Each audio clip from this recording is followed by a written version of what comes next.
Viewers আসসালামু আলাইকুম। আশা করছি আল্লাহর রহমতে আপনারা সকলেই ভালো আছেন। আপনাদের সাথে আছে আমি আব্দুল আজিজ, আর আপনারা দেখছেন টেকবাজ আজিজ ইউটিউব চ্যানেল।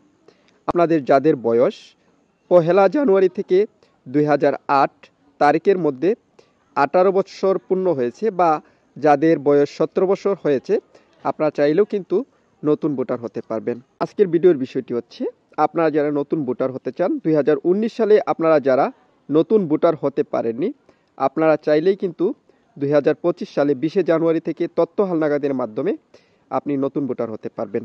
এবং নতুন ভোটার তথ্য হালনাগাদ কার্যক্রম চলবে 3 ফেব্রুয়ারি পর্যন্ত। এখন আপনাদের মনে প্রশ্ন জাগতেই পারে যে তাহলে কবে থেকে ছবি তোলা হবে, ফিঙ্গারপ্রিন্ট নেওয়া হবে, এই বিষয়গুলো আজকের ভিডিওতে বিস্তারিত আলোচনা করার চেষ্টা করব। 2025 সালে 20 জানুয়ারি থেকে যে তথ্য হালনাগাদ করা হবে, এই তথ্য হালনাগাদের মাধ্যমে আপনাদের যাদের বয়স 17 বছর পূর্ণ হয়েছে, 1 জানুয়ারি থেকে 2008 সাল পর্যন্ত যাদের বয়স 17 বছর হয়েছে বা যাদের বয়স 18 বছর হয়েছে, বা আপনারা যাদের বয়স 18 বছর এর উপরে হয়ে গেছে কিন্তু আপনারা নতুন ভোটার হতে পারেননি, আপনারা চাইলেই কিন্তু 20 জানুয়ারি থেকে 3 ফেব্রুয়ারির মধ্যে নতুন ভোটার তালিকায় যুক্ত হতে পারবেন। তবে অবশ্যই আপনাদেরকে যদি নতুন ভোটার হতে চান তাহলে কিছু কাগজপত্র সংগ্রহ করতে হবে। এখন আপনাদের মনে প্রশ্ন জাগতেই পারে যে কি কি কাগজপত্র লাগবে।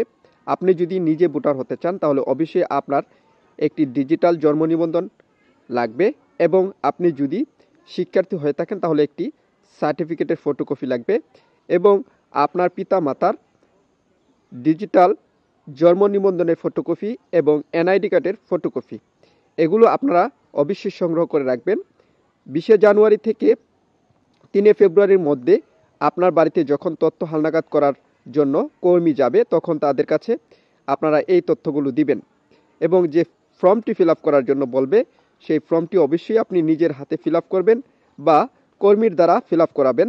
তখন আপনি নিজে দেখে নেবেন যে সেখানে যাতে কোনো ভুল ত্রুটি না হয়। যদি আপনি ভুল করেন তাহলে কিন্তু পরবর্তীতে আপনাকেই ভোগান্তির শিকার হতে হবে ভুল সংশোধন করার জন্য। এখন 5 ফেব্রুয়ারি থেকে নতুন যাদের তথ্য হালনাগাদ করা হবে তাদের ছবি তোলা হবে এবং ফিঙ্গারপ্রিন্ট নেওয়া হবে। এর মধ্যে আপনারা যতদিন ছবি তোলা হবে এবং ফিঙ্গারপ্রিন্ট নেওয়া হবে তার মধ্যে আপনারা চাইলেই যারা ভোটার স্থানান্তর হতে চান, আপনারা এই তারিখের মধ্যে কিন্তু আপনারা ভোটার স্থানান্তরের জন্য আবেদন করে স্থানান্তর হতে পারবেন। এছাড়াও আপনাদের যাদের নামে ভুল আছে বা যে কোনো ভুল আছে আপনারা সংশোধন করাতে চান, আপনারা চাইলেই 5 ফেব্রুয়ারি থেকে 11 এপ্রিলের আগ পর্যন্ত যে কোনো সময় আপনাদের যে তথ্যগুলো আছে তার সংশোধনের মাধ্যমে ফিল আপ করে নিতে পারবেন।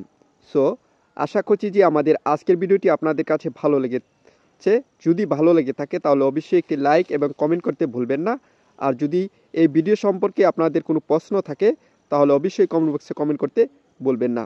সকলে ভালো থাকবেন, সুস্থ থাকবেন, সর্বদাই আমাদের সাথেই থাকবেন।